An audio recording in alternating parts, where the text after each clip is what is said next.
Oi pessoal, professor Lucas Pinheiro aqui falando, e no vídeo de hoje nós vamos analisar aqui uma tomografia de FOV pequeno para terceiros molares. Esse exame foi realizado no Morita X800, utilizando um FOV 4x4.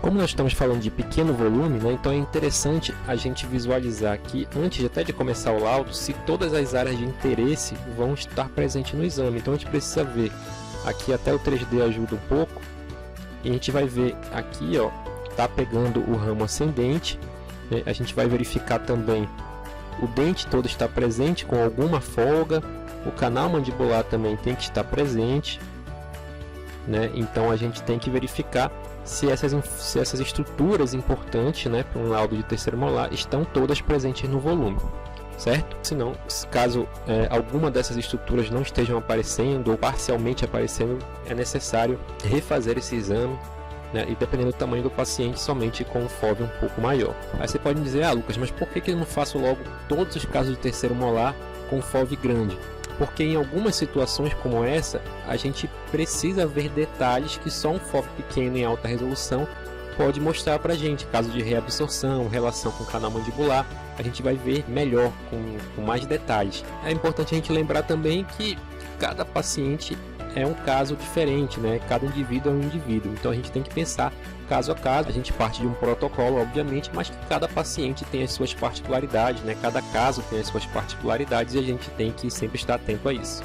Vamos lá, o que a gente tem que fazer de cara? Toda vez que eu abrir um volume de tomografia, independente da razão do exame, eu tenho que começar avaliando o corte axial, lá de baixo até em cima, ou de cima até embaixo, tanto faz, e eu vou ver se tem alguma coisa que chama atenção. De cara, já nos chama atenção a presença desse terceiro molar aí, dente 48. Aí pessoal, vamos lá. Então o que nós temos que fazer depois disso, né, para analisar um terceiro molar? Nós vamos ajustar o volume para que essa nossa guia aqui, ó, essa nossa guia verde esteja o mais paralela possível à mandíbula, né, ao rebordo alveolar.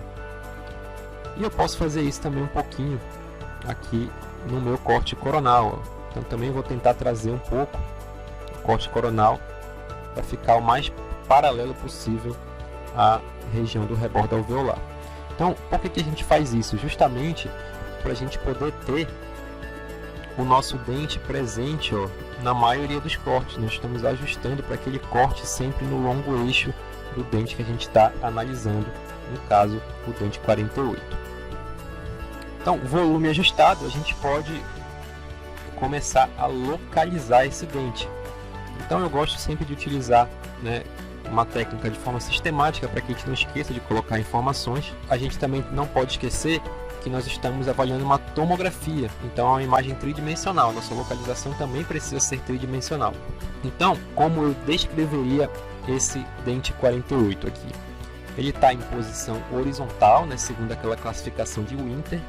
A gente tem a classificação de Perry-Gregory também, que pode ser útil, mas nesse caso a dente horizontal ela não vai ser tão útil assim. Então nesse caso eu vou pular a classificação de Perry-Gregory. Então como é que eu descreveria isso? Colocaria aqui, ó, dente 48 incluso em posição horizontal, né? E aí a gente pode ver também, como eu disse, a localização tridimensional.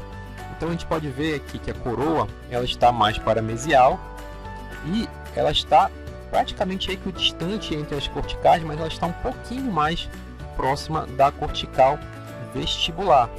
Percebam até que já tem aqui um afilamento da cortical, né, quase tentando que romper, né? A gente consegue ver isso aqui. Então isso está mais para vestibular. Já o ápice, se a gente for aqui para trás, ó, percebam que ele está obviamente para distal, né? Vamos colocar ele aqui, ó. Ele está obviamente para distal e está mais para lingual, né? Então, como é que a gente classificaria esse dente como um todo? Vamos lá. Dente 48 em posição horizontal, com a coroa ligeiramente voltada para mesiovestibular e o ápice voltado para para disto lingual, certo? Então assim a gente tem uma localização tridimensional desse dente 48. Seguindo, a gente pode também colocar informações anatômicas dele, né? A gente pode falar aqui, ou antes ou depois de localizar, fica a critério, colocar que ele tem ali, ó, duas raízes, uma raiz mesial, né, e uma raiz distal. Outra coisa da anatomia que é importante a gente relatar também, ó, que a gente consegue ver bem no corte sagital, é que ele tem uma ligeira dilaceraçãozinha aqui, ó, uma dilaceração nas duas raízes. É importante relatar isso no laudo também, nessa parte mais anatômica do dente. Bom, depois que a gente já fez toda a localização do dente, nós vamos avaliar agora os impactos nas estruturas vizinhas, começando pelo canal mandibular. Então eu gosto de começar avaliando o canal mandibular pelo corte sagital, porque dá pra gente ter aqui, já ver mais ou menos um todo do canal mandibular, né? Sempre correndo os cortes, tá, pessoal? É importante que a gente não fique preso a uma imagem só, né? Lembrando que nós estamos falando de um exame dinâmico, que é a tomografia computadorizada. É importante a gente ver também no corte coronal, porque a gente vai conseguir ver bem a relação aqui da raiz com o canal mandibular. Então percebam que aqui na região do ápice ela está bem próximo do canal mandibular e a gente consegue verificar tanto no corte coronal, tanto no corte axial quanto no corte sagital, que tem um deslocamento do teto do canal mandibular nessa região do ápice do dente. Então ele tem uma proximidade acentuada com o canal mandibular, causando deslocamento, né, para inferior do teto do canal mandibular. Aí você pode usar o termo que você quiser, que você está mais acostumado, que o seu colega cirurgião está mais acostumado. Você pode falar achatamento, deslocamento, tanto faz. Depois de avaliar o canal mandibular, nós vamos para a avaliação do dente vizinho, no caso o dente 47. Então eu vou colocar essa guia no longo eixo dente em questão, no caso 47. Vou ajustar aqui tudo.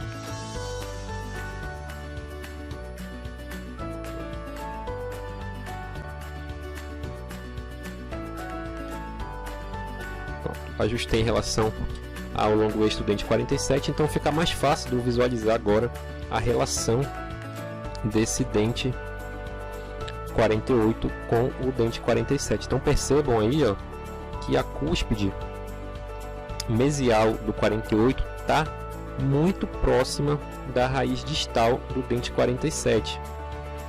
Então a gente pode avaliar isso em todos os cortes. Eu vou vir aqui no corte axial e a gente pode ver que tem aqui uma ligeira reabsorção externa causada pelo dente 48, mas bem pequena mesmo.